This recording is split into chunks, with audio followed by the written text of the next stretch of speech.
We're being joined in by Ali Einstein, who is a royal commentator, and she's joining us live from London. Now, Ms. Einstein, thank you very much indeed for joining us here on WION. The question that I want to ask you is this.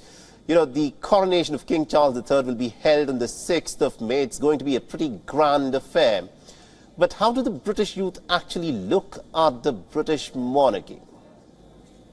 I think we're seeing a staggering 40% of 18 to 24-year-olds, that being the young people in the UK, they want an elected head as opposed to a king. So we've seen this fall away, if you like, since the death of Queen Elizabeth, where we had a resurgence from young people in interest in the royal family, to a drop now. And as you said earlier, it is an historic low. 1 in 3 Britons now don't believe that the monarchy is important, but it's the young people who will be the decision makers of tomorrow, the young people who are really driving these statistics. We've seen a staggering number of them say that they want to see the royal family abolished. That's a 45%, that's almost half of the country.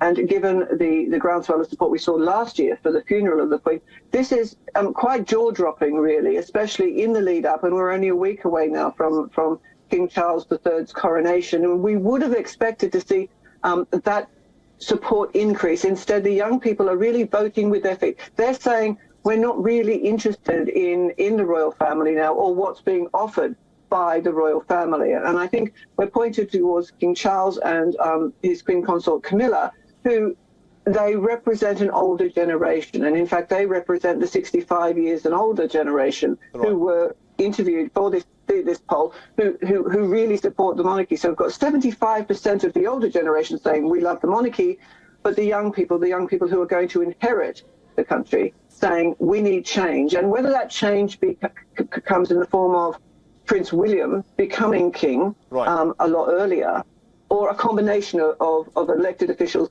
and the royal family working hand in hand. Very interesting. Now, you know, in a few days from now, we'll be looking at scenes that probably would resemble something straight out of the Middle Ages, when King Charles III will be coronated, because that's how grand we expect the ceremony to be. Now, you know, what is also... It is a very grand affair. Yeah, so now that we are looking at the younger generation in Britain losing interest in the institution of monarchy, do you think that has got something to do with the personality of King Charles III? Is it that he's not been able to somehow connect with the British public? Or do you think that the British people, especially the youth, now want to move away from the institution of monarchy itself? I think that in the way that we've seen King Charles III kind of have this difficult relationship with his sons, William and Harry. Of course, Prince William is now one of the key supporters of King Charles, but King Charles has broken away from Harry. And I think that's an example of how the young people have their relationship with King Charles. Some like him, the majority don't. And I think that he lacks that ability to connect with the younger generation. And we saw Princess Diana, before she tragically died, she could really connect with that younger generation, and she did so through her sons, and she did so just in the general way that she related to people. King Charles is still very much old school, and I think he's more old school than the Queen was. And I think that what we're seeing a generation as really what I believe to be sort of a cataclysmic change within the royal family. King Charles wants his go as king, and of course that is his birthright.